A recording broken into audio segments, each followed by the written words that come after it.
Praise the name of the Lord. Hallelujah. Hallelujah. Thank you, Jesus. Thank you, Jesus. Thank you, Jesus.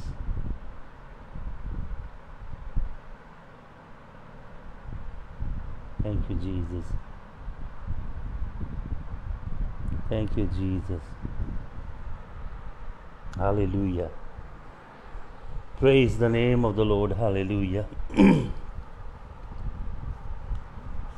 Praise the name of the Lord. Blessed be Jesus, the King of glory. Hallelujah. Thank you, Jesus. Hallelujah. Thank you, Jesus. Thank you, Jesus. Thank you, Jesus. Hallelujah. Lord, we praise your holy name. Lord, we worship you. Hallelujah. आइए प्रार्थना करें। सबको जय यीशु मसीह की।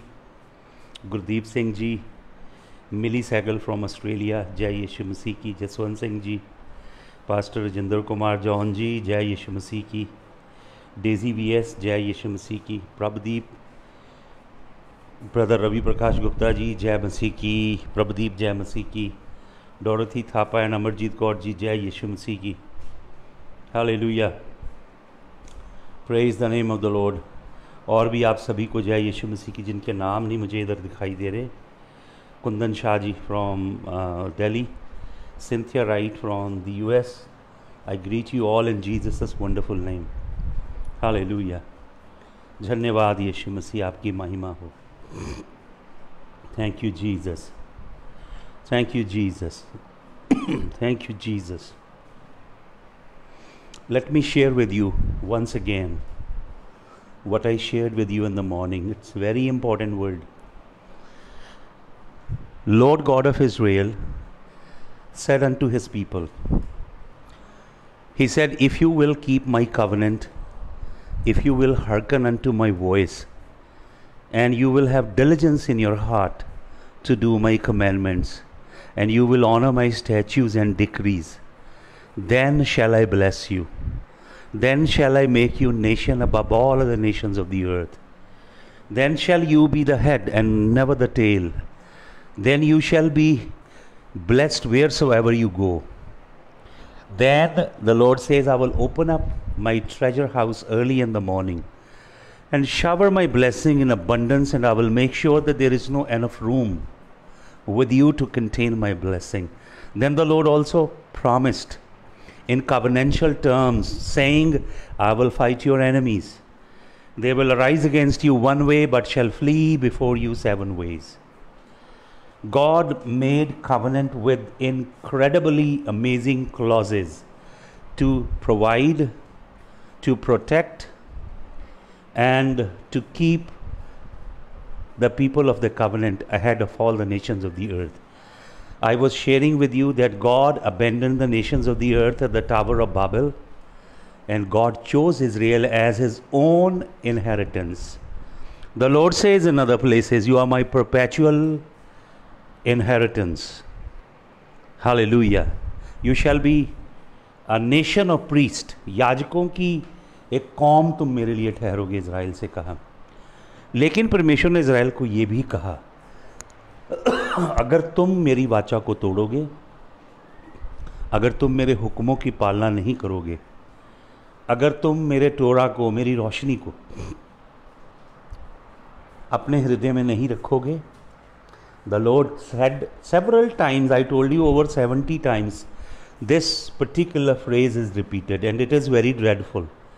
The Lord said, if you will not obey me, then I shall send the sword, then I shall send the famine, then I shall send the plague. 3 चीज़ें बोली हैं, तलवार भेजूंगा और अकाल भेजूंगा और प्लेग भेजूंगा, मरी भेजूंगा, अगर तुम मेरी आवाज़ नहीं सुनोगे। और मैंने आपको बताया, बहुत बार ये बात बताई, इनफैक्ट मैंने मार्च के शुरू में ये बताया कि ये प्लेग है जो परमेश्वर ने भेजी है। Corona virus is a plague, It is a plague. The Lord said, I will send the sword, I will send the famine, and I will send the plague. This is a pestilence that is wreaking havoc all over the earth. And this is sent in God's hot displeasure and in his anger and exceedingly great wrath. लेकिन बहुत सारे प्रभु के लोगों को और परमेश्वर के अगुओं को समझ नहीं है कि ये क्या चीज़ है जो पृथ्वी पे चल रही है। और प्रभु ने फिर बोला, अगर तुम इन तीनों के बावजूद भी नहीं मेरी आवाज़ को सुनोगे और मेरी ओर फिर भी नहीं लौटोगे, पश्चाताप करके अपने आप को दीन करके मेरे चेहरे के खोजी फिर भी नहीं बनोगे, तो प्रभु यहोवा कहता है मैं चौथी चीज़ भेजूंगा तुम्हारे ऊपर, and that is beast. Hindi में उसको जंतु बोला गया है, लेकिन it is a very powerful word, beast. Beast का मतलब होता है एम्पायर्स। डैनियल अपनी पुस्तक में देखता है तरह तरह के बीस्ट, कोई चीते की तरह है, कोई शेर की तरह है, कोई बेयर की तरह है। ये किंगडम्स हैं, एम्पायर्स हैं वर्ल्ड की, जो इज़राइलियों को जिन्होंने सताया, जो इज़राइलियों को एग्ज़ाइल में ले गए, इज़राइलियों को गुलाम बना के दूसरे देशों में ले गए। These are the beast. और आपको मालूम बीस्ट और क्या बाइबल में? प्रकाशित वाक्य में लिखा है, I saw the beast arising out of the sea. मैंने बीस्ट को समुंदर में से निकलते देखा। बीस्ट है एंटी क्राइस्ट की किंगडम। एंटी क्राइस्ट का पॉलिटिकल, सोशल, रिलीजियस और इकोनॉमिक राज जो आने वाला है। Social, political, economic and religious conglomeration that is coming on the earth, new world order, ये बीस्ट है। प्रकाशित वाक्य 6 अध्याय जब आप पढ़ते हैं ना, तो वहाँ पे मेमना जब पहली मोहर खोलता है तो क्या होता है? वचन में लिखा है एक सफ़ेद घोड़े पे आता है राइडर, वाइट हॉर्स पे, ठीक है। उसको मैं अभी साइड में रखता हूँ, वाइट हॉर्स वाले को। सेकंड हॉर्स राइडर कौन सा है? सुबह भी आपको मैंने बताया, लेकिन प्रभु का आत्मा मुझे विवश कर रहा है, मैं फिर आपको बताऊं। परमेश्वर के कलाम के सत्य को बार बार सुनिए, ताकि वो आपके अंदर बैठ जाए। 6ठा अध्याय, 6th chapter, book of revelation. Look carefully. अगर आप पुराने नियम को ढंग से सीख जाएंगे, नया नियम अपने आप आपको समझ आने लगेगा। आपको मालूम, बाइबल स्कॉलर कहते हैं कि रेवलेशन की पुस्तक में, सिर्फ रेवलेशन की पुस्तक में पुराने नियम से 800 इल्यूजन्स लिए गए हैं। 800 डायरेक्ट इनडायरेक्ट इशारे हैं जो पुराने नियम के हैं। If you know the old testament real well, you will understand the book of revelation very easily. तो देखिए, रेवलेशन चैप्टर 6 की फर्स्ट वर्स में क्या लिखा है? I saw when the lamb open one of the seals, I heard as it was the noise of a thunder, one of the 4 beasts saying come and see, and I saw behold a white horse। सफ़ेद घोड़ा है, उसके ऊपर जो बैठा है उसके हाथ में बो है, crown is given unto him, he went forth conquering and to conquer. वो जीतता जा रहा है फर्स्ट वाइट हॉर्स के ऊपर। उसके बाद सेकेंड सील खुलती है, तो सेकेंड सील में क्या है? And there went out another horse that was red. दूसरा हॉर्स रेड है। Power was given to him that sat there on to take peace from the earth, and they should kill one another, and there was given unto him a great sword. दूसरा जो जंतु है वो piece उठा लेता है पृथ्वी से, और सोर्ड आती है, तलवार। प्रभु क्या कहता है पुराने नियम में? प्रभु कहता है आई will send the sword, and I will send the famine, and I will send the plague. 3 चीज़ें बोलता है, चौथी चीज़ बोलता है बीस्ट। अब देखिए आगे चलें, सोर्ड आ गई वर्स नंबर 4 में। अब चलें देखें इसकी 5th वर्स। थर्ड सील खुलती है। थर्ड सील जब खुलती है, ब्लैक हॉर्स आता है।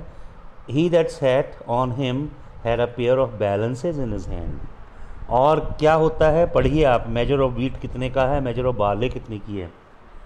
जब ये थर्ड हॉर्स आ रहा है, ये ब्लैक हॉर्स है, और स्केल्स बैलेंसेस लेके आ रहा है, और स्केर्सिटी फूड की हो जाती है पृथ्वी पे। This is famine. God said I will send the sword and I will send the famine if you disobey me. और अब आप आए फोर्थ सील। फोर्थ सील जो है, seventh words, when he had open the fourth seal I heard the voice of the fourth beast say come and see. Fourth beast खुद बोल रहा है, क्या बोल रहा है? Come and see. And I looked and behold a pale horse. Pale horse के लिए वर्ड है क्लोरोस, पेल ग्रीन, और यहीं से वर्ड निकलता क्लोरोफॉर्म, क्लोरोस से, which is an indication of chemical war. रासायनिक हथियार और न्यूक्लियर असला इस्तेमाल किया जाएगा और एक वॉर आएगी। क्लोरोस वर्ड है पेल के लिए। और इस घोड़े के ऊपर दो बैठे हैं, या एक बैठा है दूसरा उसके पीछे है, और उनका नाम क्या है? Death and hell. Greek word है थेनेटोस और हेल के लिए वर्ड है हेडीज। ये दोनों आत्मा हैं। मौत एक आत्मा है। मौत एक इतनी बड़ी आत्मा है कि पृथ्वी पे बैठी है, आकाश में इसका सर लगता है और अपना मुंह खोल के सब कुछ लिक कर जाती है मौत। और मौत किसके अंदर रहती है? हेडीज के घर में रहती है मौत। ये दोनों आत्माएं हैं भाइयों और बहनों, स्पिरिट्स हैं। Demonic spirit, lethal demonic spirit है ये। इसलिए मौत के मुंह में जो गया वो बाहर नहीं आ सका। सिर्फ यीशु मसीह मौत को मौत दे के बाहर आया है। डेथ और हेडीज हैं, मौत और हेल, नरक उसके पीछे है। और क्या लिखा है? And power was given unto him over the fourth part of the earth to kill with sword and with hunger and with death and with beast of the earth. चौथा क्या लिखा है? Beast of the earth. चारों चीज़ें आ गई इसमें। ये जो फोर्थ हॉर्स है क्लोरोस, पेल हॉर्स, इसके ऊपर डेथ और हेडीज, थैनेटोस और हेडीज हैं। ये है ये प्लेग जो अभी चल रही है पृथ्वी पे। This is the plague. और जो फर्स्ट हॉर्स है वो बीस्ट है, जो बीस्ट अराइज कर रहा है। प्रकाशित वाक्य में लिखा है समुंदर में से निकल रहा है। ये प्लेग क्या कर रही है भाई और बहनों? ये कोरोना वायरस दुनिया को रीसेट कर रहा है। ये कोरोना वायरस तैयार कर रहा है शैतान के राज्य की फाउंडेशन डाल रहा है। और इस समय में परमेश्वर कलीसिया को अवसर दे रहा है मन फिराने का। प्रभु कलीसिया को अवसर दे रहा है मन फिराने का। तौबा करो, पश्चाताप करो और मेरी तरफ मुड़ो और सच्चा जीवन जियो। तंग द्वार में से प्रवेश करो, सकरे मार्ग में चलो, अपने आप का इनकार करो, शरीर की वासना, आँखों की अभिलाषा, जीविका के घमंड पे जय पाओ और यीशु मसीह की सच्ची दुल्हन में शामिल हो जाओ, ताकि जब प्रभु आए आप उठाए जाओ। ये समय है। और आपको मैं बताना चाहता हूँ, ध्यान से सुनिएगा, ये समय जल्दी जाने वाला नहीं है। मैं शुरू से ये बात बता रहा हूँ। 2019 के दिसंबर में प्रभु ने मुझे ये बातें बताई कि 2020 बहुत ख़तरनाक साल है। 23 सितंबर 2017 जो था वो प्रील्यूड था इसका, और हम क्लाइमैक्स की ओर बढ़ते जा रहे हैं। अगर आप अभी भी अपना जीवन प्रभु को अर्पण नहीं करोगे, प्रभु की ओर नहीं मुड़ोगे, अपना जीवन पवित्र शुद्ध प्रभु के लहू से नहीं करोगे और खराई के पथ पे नहीं चलोगे। आपको मालूम, सच्चाई और बाइबल में ज़ादिक वर्ड है जिसका मतलब होता है राइचस। ज़ादिक और ज़ादिक और ज़ादिक दो वर्ड है। ज़ादिक का मतलब होता है ट्रूथ और ज़ादिक का मतलब होता है राइचसनेस। दोनों की रूट एक ही है, ट्रूथ या राइट। जैसे हम बोलते हैं कि ये राइट है बात, this is right, I must stand with the right, तो उसके लिए जो वर्ड है और राइचसनेस के लिए जो वर्ड है, दोनों की रूट सेम है। आप कई बार राइट हो सकते हो पर नेसेसरली राइचस नहीं हो सकते, लेकिन जब आप राइचसनेस में चलोगे आप राइट होंगे। हालेलुया। हमें प्रभु की आवाज़ को सुनना है, प्रभु की आवाज़ को सुनना है भाइयों और बहनों, परमेश्वर की आवाज़ को, और परमेश्वर की आज्ञाओं को अपने जीवन में पूरा करना है। प्रभु कहता अगर तुम मुझसे प्यार करते हो तो मेरी आज्ञाओं को मानोगे। प्रभु कहता मेरी आज्ञाएं ग्रीवियस नहीं है कि तुम उन्हें पूरा ना कर सको। यीशु मसीह कहता मेरा जुआ हल्का है, मेरा जुआ लो, लेकिन इस जुए के नीचे जुतना पड़ेगा। आपके जुए में दूसरी तरफ यीशु मसीह होना चाहिए। हालेलुया। यीशु मसीह के प्रति वफादारी आपकी सर्वोपरि है। किसी मनुष्य, किसी पासवान, किसी चर्च के प्रति बाद की बातें हैं, सबसे पहले प्रभु के प्रति है। क्या प्रभु की आज्ञाओं के प्रति वफादार हैं आप? प्रभु के वचनों के प्रति वफादार हैं? प्रभु के कलाम की रोशनी में चलते हैं? क्या आप शरीर की वासना, आँखों की अभिलाषा, जीविका के घमंड के ऊपर जय पाते हैं प्रतिदिन? क्या आप तंग द्वार से प्रवेश किया है और सकरे पथ पे चल रहे हैं? क्या आप अपने आप की इनकारी वाला जीवन जी रहे हैं या अपने आप को प्रमोट करने वाला जीवन जी रहे हैं? क्या आप यीशु मसीह के जुए के नीचे हैं? यीशु मसीह की योक के नीचे अपनी गर्दन दी है आपने? या आप अपनी मर्जी का, अपनी इंडिपेंडेंस का जीवन जी रहे हैं? यीशु मसीह कहता है जो मुझसे ज़्यादा अपने माँ बाप, बहन भाई, अपनी बीवी और बच्चों को प्यार करता है वो मेरा होने के लायक नहीं है। किससे प्यार करते हो आप ज़्यादा? मैं आपको चुनौती दे रहा हूँ, बताइए, अपने दिल पे हाथ रख के सच बोलिए। प्रभु का दास यूहन्ना कहता है जो संसार और संसार की चीज़ों से प्यार करता है उसके अंदर पिता का प्यार नहीं है। ये सच्चे वचन हैं जो मैं आपको दे रहा हूँ, इन पे मनन कीजिए। हालेलुया। जो सीरीज़ मैंने शुरू की है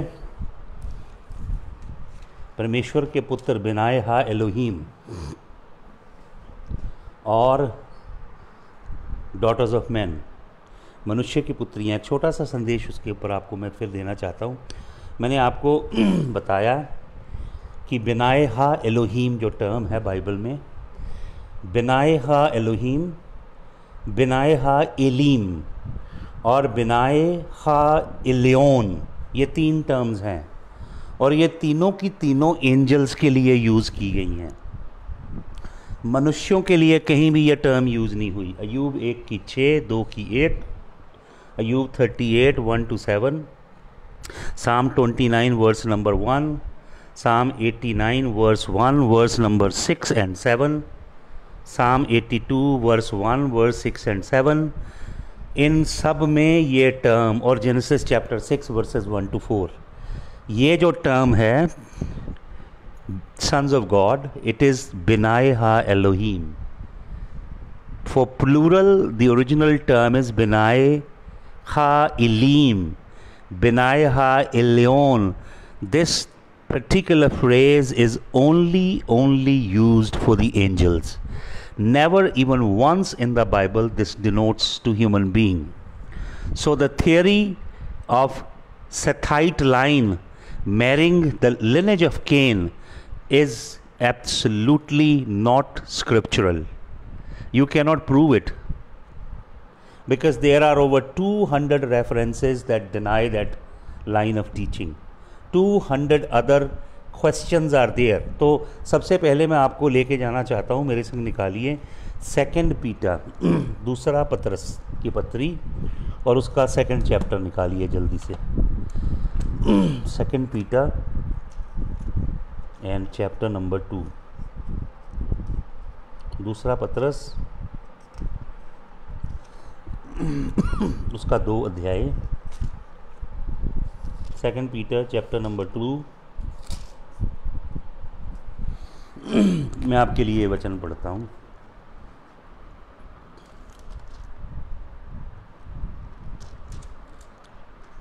हालेलुया।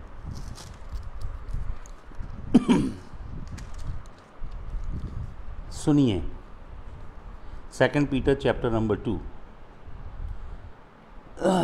मैं एक्चुअली आपके लिए पढ़ देता हूँ वर्स नंबर 4 से, वैसे तो वर्स नंबर 1 से पढ़ना चाहिए वर्स नंबर 1 में Peter is talking about false prophets and false teachers. सुन लीजिए पहले ये भी वचन, second Peter chapter number 2 beginning from verse number 1। But false prophets also arose among the people just as there will be false teachers among you who will secretly bring in destructive heresies, even denying the master who bought them, bringing upon themselves swift destruction. And many will follow their sensuality, and because of them the way of truth will be blasphemed. And in their greed they will exploit you with false words. Their condemnation from long ago is not idle, but their destruction is not asleep. यहाँ पे दो बातें उनके विषय में लिखी हैं। Many will follow their sensuality, and लिखा है will be blasphemed, and in their greed they will exploit you. Sensuality, greed and blasphemy, ये तीन बातें लिखी हैं फॉल्स टीचर्स के लिए और फॉल्स प्रॉफिट के लिए, जो एंड के दिनों में, इन दिनों में जिनकी बात हो रही है, अभी जो खड़े हैं, जो भरमा रहे हैं लोगों को। अब प्रेरित पतरस ये बात करता हुआ देखिए किस तरफ जाता है। चौथे वचन में आ जाइए।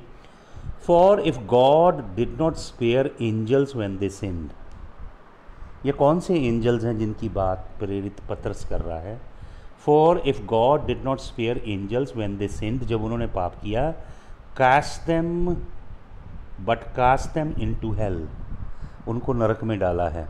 यहाँ पे हेल के लिए जो वर्ड है, ग्रीक वर्ड, वो है टार्टरस। टार्टरस, टार्टरस ये जो है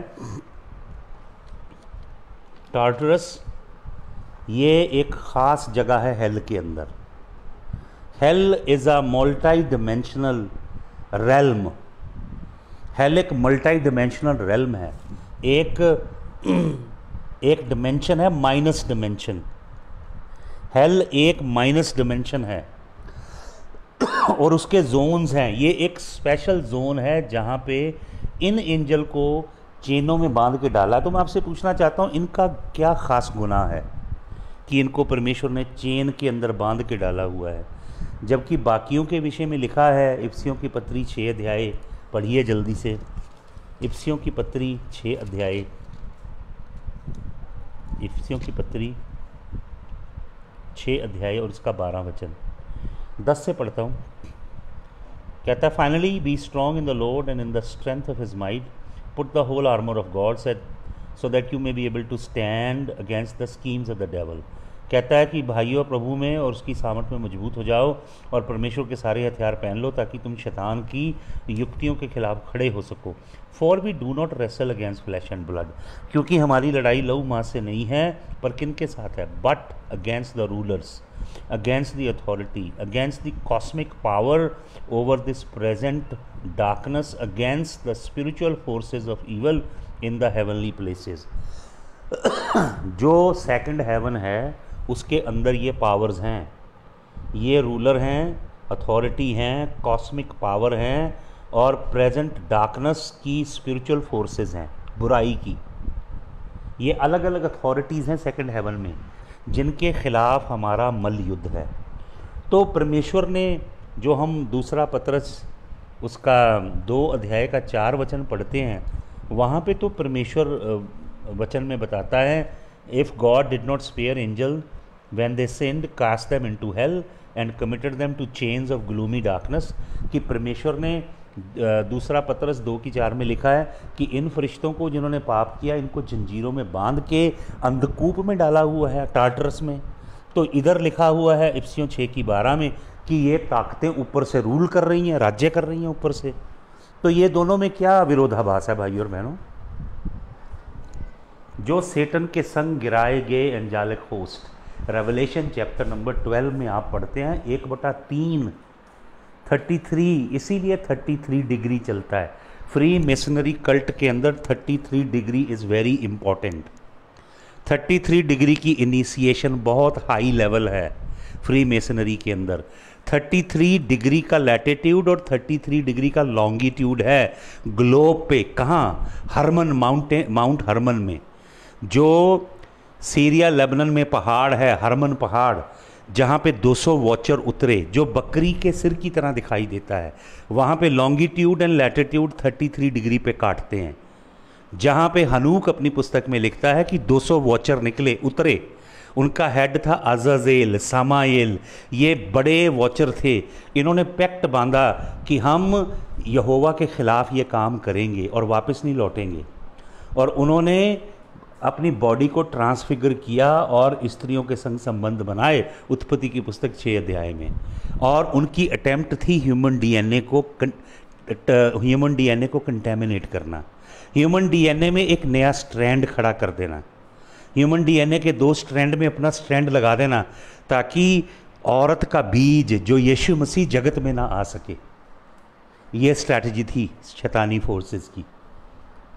33 डिग्री लैटिट्यूड एंड लॉन्गिट्यूड पे माउंट है, माउंट हरमन, जहाँ पे वो वॉचर उतरे। उस जगह, उसके टॉप पे यूनाइटेड नेशन ऑर्गेनाइजेशन का ऑफिस है, और उसके बॉटम में पान गॉड का, पान अंडरवर्ल्ड का देवता है, हेडीज़ का, नरक जो हेडीज़ है ग्रीक पैंथियन में, हेडीज़ का गेट कीपर है पान, उसका ग्रोटो है वहाँ पे इज़राइल के नॉर्दर्न साइड में जब आप जाएंगे।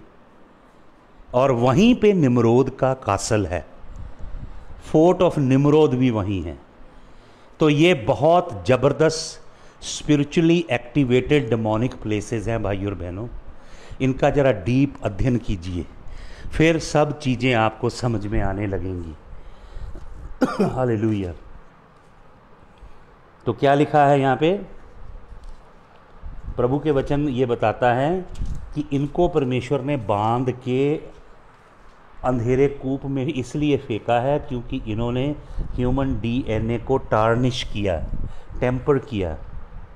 They wanted to create a new strand in the human genome, and they wanted to pollute the human race. So these watchers God incarcerated in Tartarus.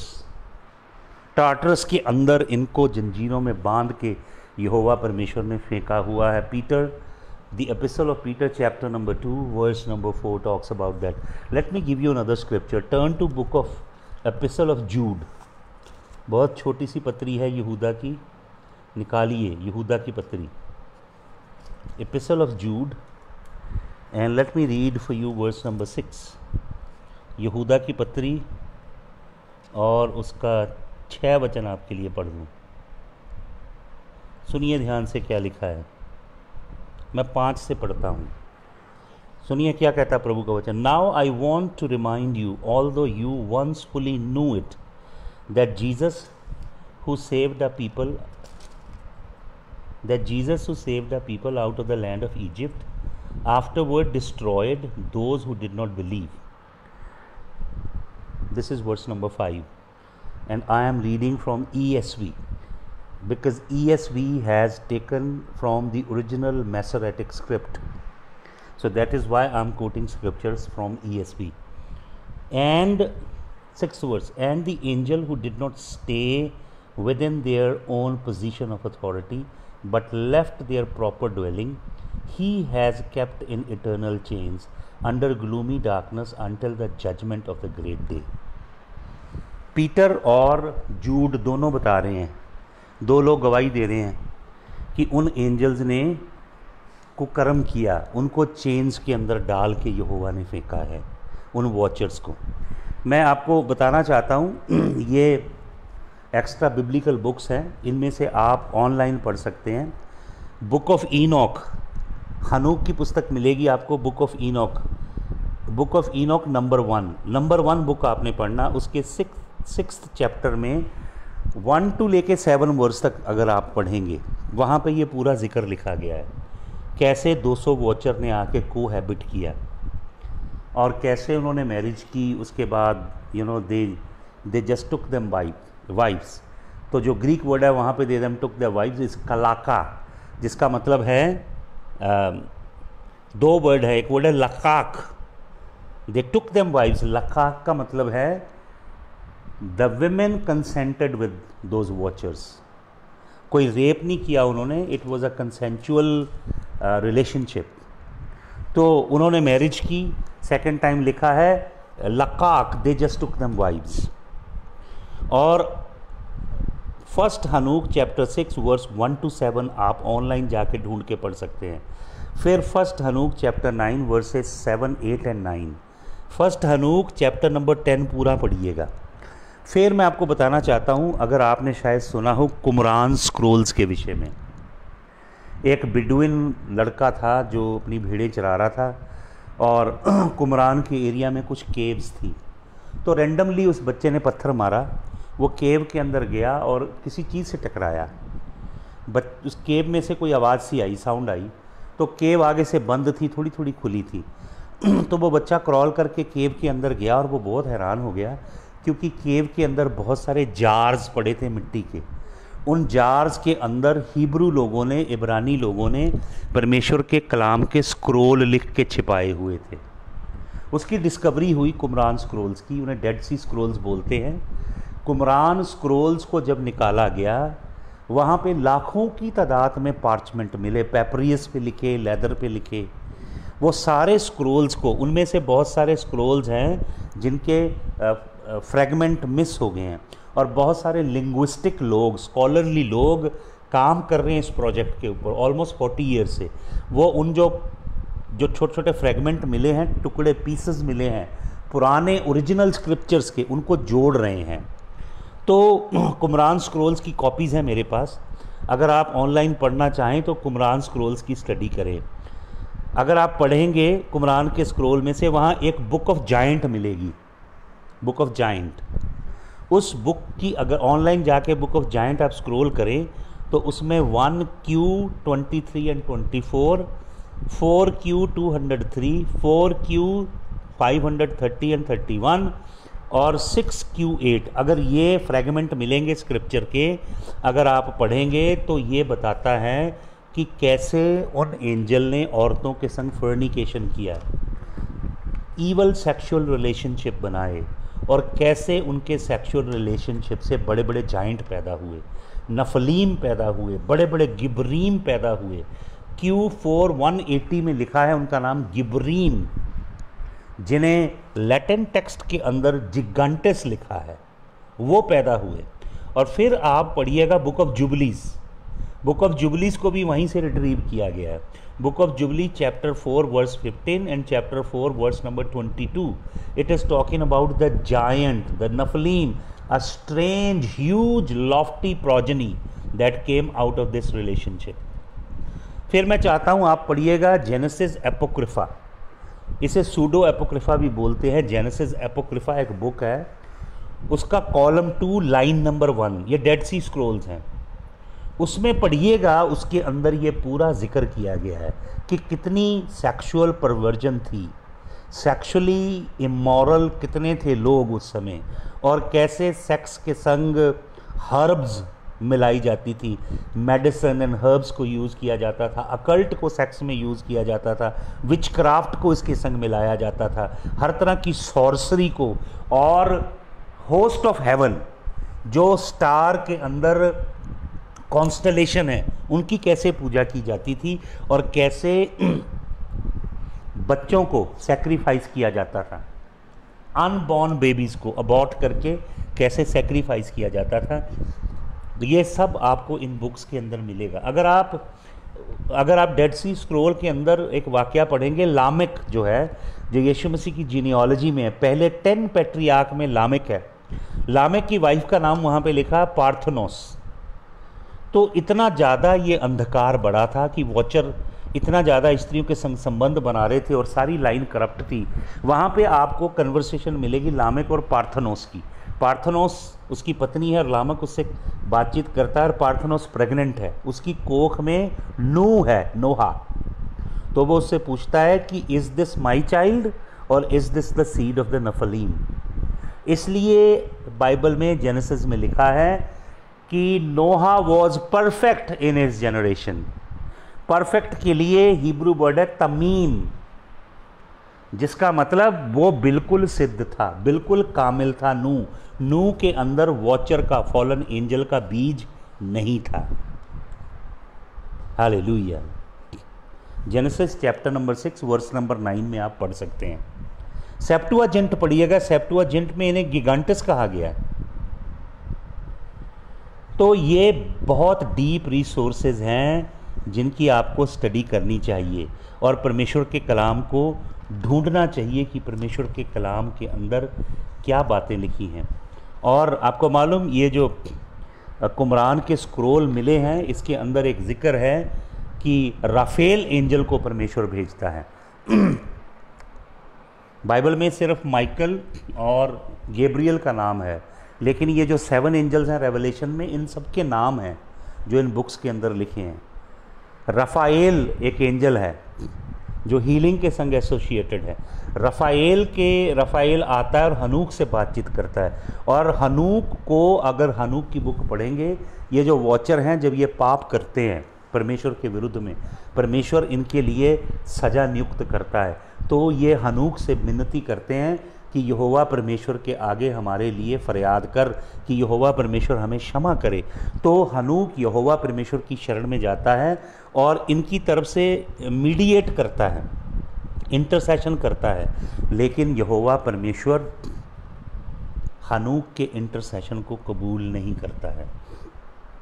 आपको मालूम, एक बड़ी स्ट्रेंज फ्रेज़ है जो यीशु मसीह ने कही मत्ती रचित सुसमाचार 24 अध्याय में।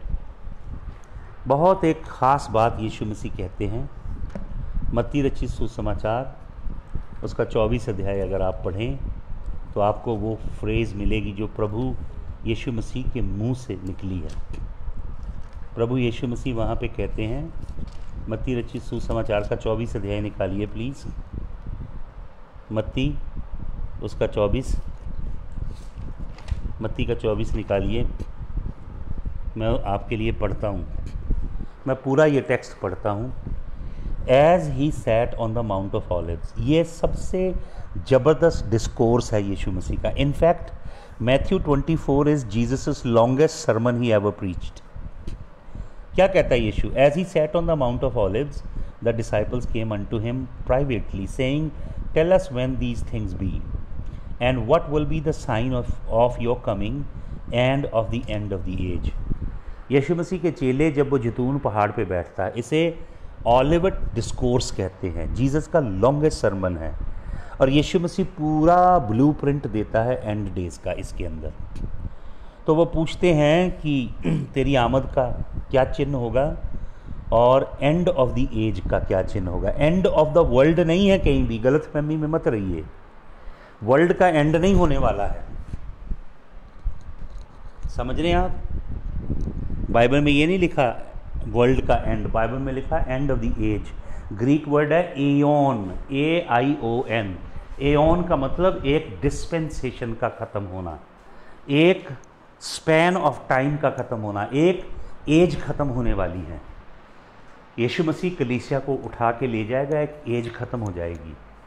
जेंटाइल का समय है ये, इसे कहा गया अन्य जातियों का समय। अन्य जातियों का समय समाप्त हो जाएगा जब आखिरी अन्य जाति का बंदा परमेश्वर के राज्य में आ गया। परमेश्वर ने सब कुछ पहले मुकर्रर किया हुआ है। जब वो आखिरी बंदा परमेश्वर के राज्य में आ गया, जिसे प्रभु ने अन्य जातियों से बचाना है, तो उसी समय अन्य जातियों का समय ख़त्म हो जाएगा, कलीसिया उठा ली जाएगी और परमेश्वर उसी समय इज़राइल की ओर काम करना शुरू कर देगा।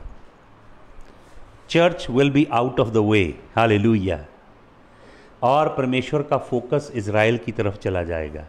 प्रभु ने कहा जब तक अन्य जातियों का समय पूरा ना हो तब तक यरूशलेम अन्य जातियों के पाँवों के नीचे रोंदा जाएगा, हालेलुया। तो यीशु मसीह यहाँ पे ये चेलों को बता रहे हैं, यीशु मसीह क्या कहते हैं, सुनिए ध्यान से।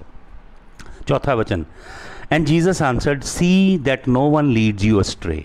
कोई तुम्हें कुराहे ना डाले, पुट्ठे मार्ग पे ना ले जाए। Leads you astray, see that no one leads you astray. आपको अस्ट्रे लीड करने के लिए बहुत फोर्सेस काम कर रही हैं। There are many forces that are working to lead you astray. There are false prophets, there are false teachers, there are false apostles and false pastors. There are false churches. There are false doctrines in the churches. The doctrine of demons. There are false signs and false wonders these people are performing. There is an apostate church, false church, that will lead you astray from the Lord. These days are the most dark days. These are the most troublesome time upon the earth. और यीशु मसीह कहता है, see that no one leads you astray. ये time है deception का. 4 times Jesus says, and time के लिए, let no one deceive you, don't be deceived. यीशु मसीह कहता है, यीशु मसीह कहता है सावधान हो जाना. For many will come in my name saying I am Christ, and they will lead many astray, and you will hear of wars and rumors of war. See that you are not alarmed, for this must take place, but the end is not yet. लड़ाइयाँ, लड़ाइयों की अफवाहें, झूठे मसीह खड़े होंगे. प्रभु कहता है 7 वचन में, nation will rise up against other nation, kingdom against kingdom, and there will be famines and earthquake in various places. यीशु मसीह कहता है कौम कौम पे चढ़ाई करेगी, राज्य राज्य के खिलाफ, और भूकंप आएंगे और अकाल पड़ेंगे. All these are the beginning of the birth pain. ये होगा तो औरत को जच्चा की पीड़ाएं लग जाएंगी. समझ रहे हो आप? ये जच्चा की पीड़ाएं हैं. Then they will deliver you up to tribulation and put you to death, and you will be hated by all nations for my name sake, and then many will fall away. Many will fall away. Many will fall away, ध्यान रखें. And shall betray one another and hate one another. एक दूसरे से मसीह लोग नफरत करेंगे, एक दूसरे को पकड़वा देंगे, एक दूसरे का बुरा करेंगे. और 11 वचन में लिखा, many false prophet will arise and lead many astray. फिर आ गया वर्ड एस्ट्रे. फॉल्स प्रॉफिट आएंगे, लोगों को, they will lead people astray because lawlessness will increase, sin will abound. आपको मालूम, इस समय पृथ्वी पे ये जो सोलर इक्लिप्स लगा, सोलर इक्लिप्स के बाद ऐसी रेडियो एक्टिविटी अनलीश हुई है पृथ्वी पे, ऐसा इलेक्ट्रोमैग्नेटिक रेज रिलीज हुई हैं. लोग जो हैं क्रेजी हो रहे हैं. मैं बहुत सारे लोगों को देख रहा हूँ क्रेजी हो रहे हैं. लोग सुइसाइड कर रहे हैं. लोगों के माइंड में गंदी थॉट्स आ रही हैं. You know, the minds of people are being invaded by illicit thoughts. Sexual immorality is on the rise.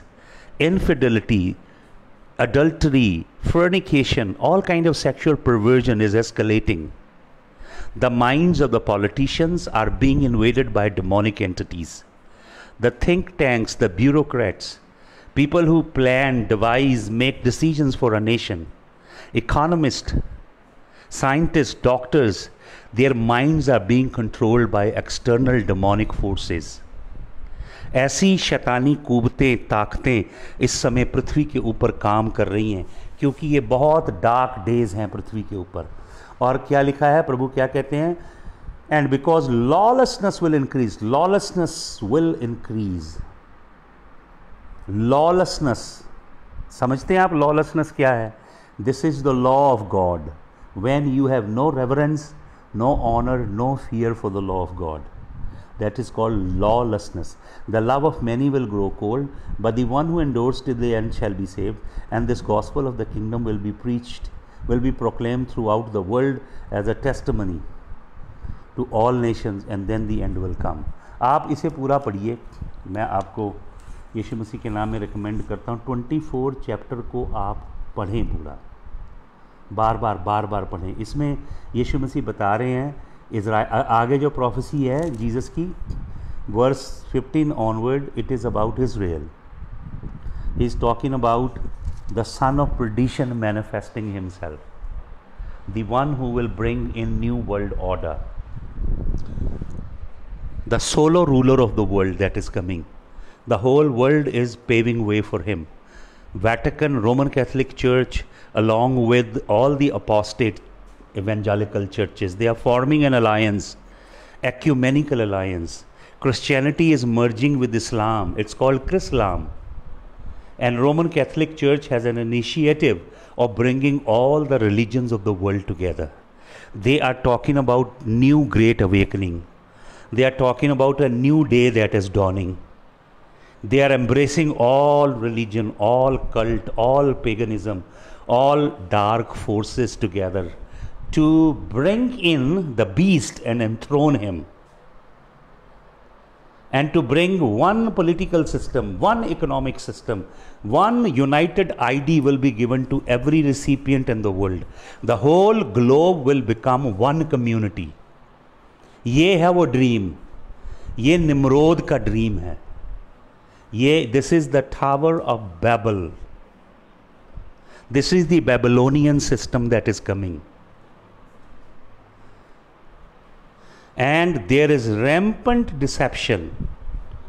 Did you know what the scientists are doing, the genetic scientists are doing, what the astronomers are discovering? They are talking about UFOs and aliens and abductions and taking, women from here and, segregating their eggs and taking sperms out of men and cloning people and creating cyborgs, and they are talking about singularity, and they're talking about transhumanism.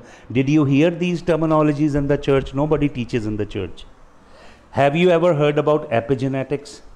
How scientists are waking up new genomes in human bodies. They can put certain genomes that are active to sleep, and they can activate genomes that are sleeping. Did you know that humans don't use more than 7, 8 to 9% of their brain? Rest of the neurons, trillions of neurons inside human brain, have such a vast capacity that man can learn and understand anything. Man can explore any hidden secret of the universe. So they want to wake up human brain. अभी जो robotics हैं, robotic engineering के अंदर क्या revolution है?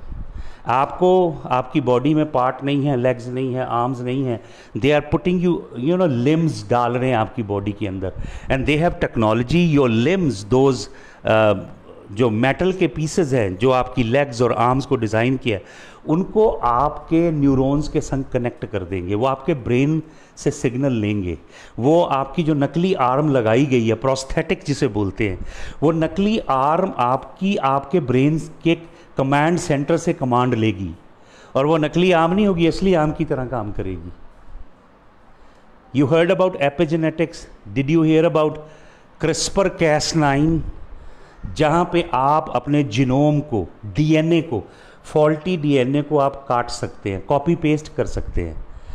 CRISPR-Cas9 is a technology devised by the American geneticists. You have to buy it, and there are 3-4 ampules, and you have to self-inject into your body.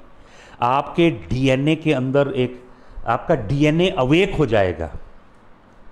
बहुत सारे human body के dysfunction और disorder को वो claim कर रहे हैं कि वो हील कर देंगे by tampering with human DNA. Did you hear about cyborgs? Cyborgs human brain के अंदर कंप्यूटर चिप प्लांट कर दी जाएंगी, और human will be enhanced. They are talking about enhancing human being. मनुष्य की capacity several thousand times enhance हो जाएगी। अमेरिका ने सुपर सोल्जर बनाए हैं, रशिया के पास हैं, ब्रिटेन के पास हैं। ये सुपर सोल्जर 20 मील तक दौड़ते हैं, एंड दे डोंट पैंट, ऐसे नहीं करते, 20 मील तक आराम से दौड़ लेते हैं, बहुत फास्ट दौड़ते हैं, चीते की तरह। और ऐसे इनके अंदर ऐसा डाइजेस्टिव ट्रैक डाल दिया है इन्होंने, साइंटिस्टों ने, कि ये घास खा सकते हैं। ये एक्सट्रीम -60-70 डिग्री कोल्ड टेम्परेचर पे बड़े आराम से रह सकते हैं। एक्सट्रीम हॉट टेम्परेचर 125-130 फ़ारेनहाइट पे बहुत आराम से रह सकते हैं। तो ऐसे सुपर सोल्जर को तैयार किया जा रहा है। This is all happening before your eyes. Epigenetics के अंदर आपके जीनोम को आप जो चाहें एनहांसमेंट कर सकते हैं। ये सब कुछ हो रहा है, और ये बाइबल में लिखा है ये बातें। Artificial intelligence, did you hear about ये फ़ोन जिससे मैं आपसे बात कर रहा हूँ, ये लोडेड है आर्टिफिशियल इंटेलिजेंस से। मैं यूट्यूब पे जो देखता हूँ या वेब पे जाके जो स्क्रॉल करता हूँ, जो एंशंट मैन्युस्क्रिप्ट टेक्स्ट निकालता हूँ, पुराने एंशंट टेक्स्ट की स्टडी करता हूँ जिन जिन साइट से जाके, ये मुझे प्रपोजल देता है कि एक और साइट है, वहाँ पे भी ये टेक्स्ट हैं। यूगरेटिक टेक्स्ट वहाँ से मिल जाएगा, वेटिकाना रिसेप्टस वहाँ से मिल जाएगा आपको, साइनेटिकस रिसेप्टस वहाँ से मिलेगा, Masoretic text you can get from other side, because there is an artificial intelligence. This artificial intelligence recognizes me.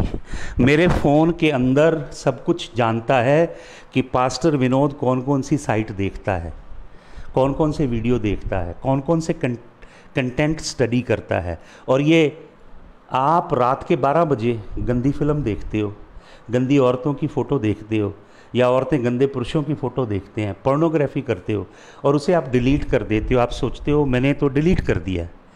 Cyber space में आपकी सारी जानकारी रखी जा रही है। अगर आप मान लो यीशु मसीह की आमद पे उठाए नहीं गए, पीछे छूट गए, तो बीस्ट का सिस्टम आ जाएगा। आपको मालूम बीस्ट क्या है? प्रभु कहता है मैं सोड भेजूंगा, प्रभु कहता है मैं तेरे बीच में फैमिन भेजूंगा, प्रभु कहता है मैं प्लेग भेजूंगा। 3 चीज़ें। अगर तुम फिर भी मेरी नहीं सुनोगे तो आई will send the beast. This beast is the world empire and this beast is also the kingdom of the antichrist। अभी प्लेग चल रही है, प्लेग पृथ्वी के ऊपर, and beast is not very far. Beast की किंगडम में अगर मान लो आप चले गए, उठाए नहीं गए, तो आप मार्क ऑफ द बीस्ट नहीं लेंगे। लोग आपको मार्क देंगे, आप बोलेंगे नहीं नहीं मैं तो यीशु मसीह का हूँ, I am a holy child of God, I am born again, I will not take, I believe in the Bible. तो वो आपको दिखाएंगे आके, भाई ये देखिए आपके पिछले 10 साल की वेब ब्राउजिंग की हिस्ट्री है हमारे पास। आपने कौन कौन सी गंदी ऑब्स्कीन साइट पे जाके गंदी गंदी चीज़ें देखी हैं। We know that you have lived a dual life. You lived one life in the church and you lived another life. भाई और बहनों, विश्वासियों की कोई 2 जीवन नहीं है, एक जीवन हमें मिला है। ये मत कहिए कि एक मेरी स्पिरिचुअल लाइफ है, दूसरी मेरी सेकुलर लाइफ है। ये जो आपकी स्टेटमेंट है, it's a farce, it's not reality. You have only one life. तो मैं आपको ये बता रहा हूँ कि जो पृथ्वी पे शैतान लेकर आ रहा है, पासवानों ने कलीसिया को ये सिखाया ही नहीं है। Church will be overtaken with an overwhelming response what devil is bringing on the earth। और बहुत सारे लोग धोखा खा जाएंगे, बहुत सारे लोग धोखा खा जाएंगे। तो मैं आपको फिर एक बार जूड की पुस्तक में से, जूड की पुस्तक निकाल लीजिए, यहूदा की पत्री, और मैं वो स्क्रिप्चर आपको फिर पढ़ाना चाहता हूँ। जूड, Epistle of Jude and verse number 6। There is only one chapter। Verse number 6 पढ़ लीजिए आप। Jude verse number 6। देखिए क्या कहता है प्रभु का दास यहाँ पे। प्रभु का दास कहता है, and the angel who did not stay within their own position of authority but left their proper dwelling, he has kept in eternal chains under the gloomy darkness until the judgment day of the Lord। प्रभु का दास बात कर रहा है उन fallen angels की जिन्होंने cohabit किया औरतों के साथ, जेनेसिस चैप्टर नंबर 6 में। You know that angelic host, the watcher that descended on mount Hermon, and that particular place is just like the skull of a goat. 33 degree longitude and 33 degree latitude cuts at that location where 200 watchers descended on Mount Hermon। And you know, Jared was born that time। Jared is one of the 10 early patriarchs in the genealogy of Jesus। Jared is early patriarch, and the name Jared means descending। His name is signifying that watchers are descending on the mountain to pervert human race, to inject their DNA, to mingle the human seed। तो यहाँ पे क्या कहता है कि इन angel को chains में बांधा हुआ ग्लूम में फेंका है। 7th वर्स पढ़ें। Just as Sodom and Gomorrah and surrounding city which likewise indulged in sexual immorality, just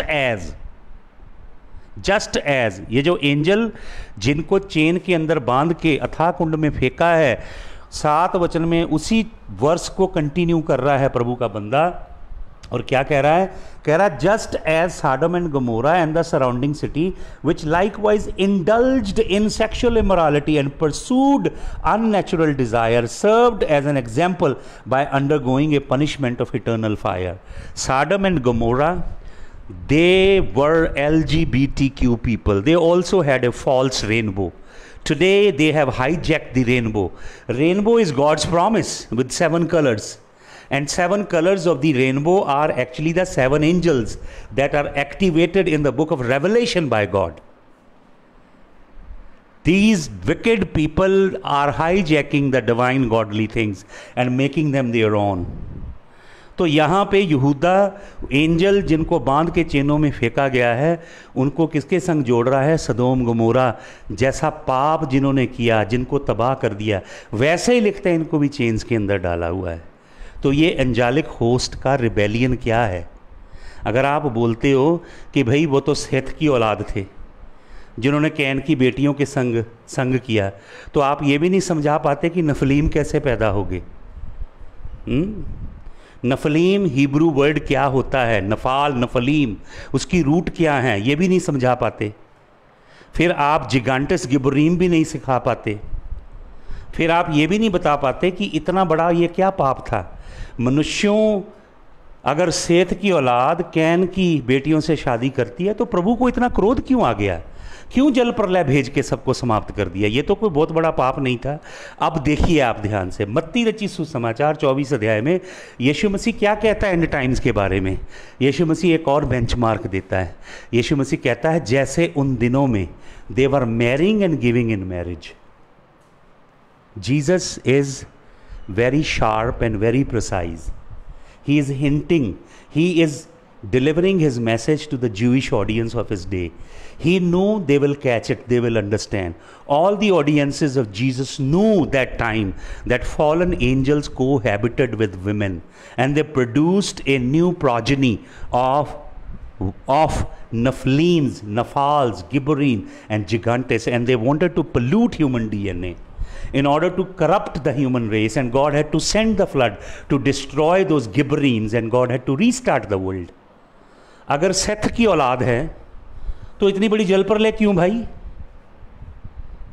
क्यों इतनी बड़ी जल प्रलय? ये शिक्षक ये चीज़ सिखा नहीं पाते क्योंकि ये ओरिजिनल टेक्स्ट में जाते नहीं हैं, उसका अध्ययन नहीं करते हैं। It is a very convenient stand that the evangelical church took. और अगर आप इसकी सच्चाई में जाना चाहते हैं, ये सच्चाई को रोमन कैथोलिक चर्च ने ही छिपाया है। जो कॉन्स्टेंटाइन ने क्रीड बनाई, निसियन क्रीड, उसके बाद ही सब यत्न किए गए। सेंट ऑगस्टिन जो था उसका इनिशिएटिव था ये पहला कि इसको सेथ की औलाद बोलना। लेकिन सेंट अगस्टिन से पहले अर्ली चर्च फादर यूहन्ना के सभी चेले ये बात मानते थे कि ये फॉलन एंजल हैं। अब रही बात कि यीशु मसीह कहता है कि वहाँ वो एंजल ऑफ गॉड की तरह है, ना शादी करते हैं ना शादी में देते हैं, ये इस बात को कोट करते हैं। जीसस इज टॉकिंग अबाउट अलग डोमेन की बात कर रहा है। हेवनली डोमेन, हेवनली किंगडम में ये काम नहीं होता। लेकिन ये लोग हेवनली डोमेन से बाहर निकल आए हैं, अर्थली डोमेन पे निकल आए हैं, और इन्होंने अपनी, लिखा है, they did not retain their former state, they came, they transfigured themselves into human bodies, they abandoned their former state that is in heaven and they lusted for women. ये है सच्चाई जिसको शैतान नहीं चाहता कि आप जाने, क्योंकि ये की है, ये सच्चाई है जो एक्सप्लेन करती है कि टाइटन कौन थे ग्रीक मिथोलॉजी में, ओलंपियंस कौन थे, बड़ी बड़ी वॉर्स जो हुई यूनान के कल्चर में, यूनान की संस्कृति में, वो मिथोलॉजी नहीं है, उनका रिकॉर्ड मिलता है आपको बाइबल के टाइम का, और बाइबल से भी कुछ सेंचुरी पहले की राइटिंग में, क्यूनिफॉर्म में आपको उनके रेलिक्स मिलते हैं, आपको उनके हिस्टोरिकल एविडेंसेस मिलते हैं। ग्रीक मिथोलॉजी के अंदर gods and goddesses, Roman mythology के गॉड्स एंड गॉडेसेस, आप मंगोल की मिथोलॉजी के जो माइटी जायंट्स हैं उनके विषय में पढ़ते हैं। सुमेर की संस्कृति में बड़े बड़े दैंत थे, और मायन, आप हिस्ट्री पढ़िए, मायन हिस्ट्री के अंदर बड़े बड़े दैंत थे।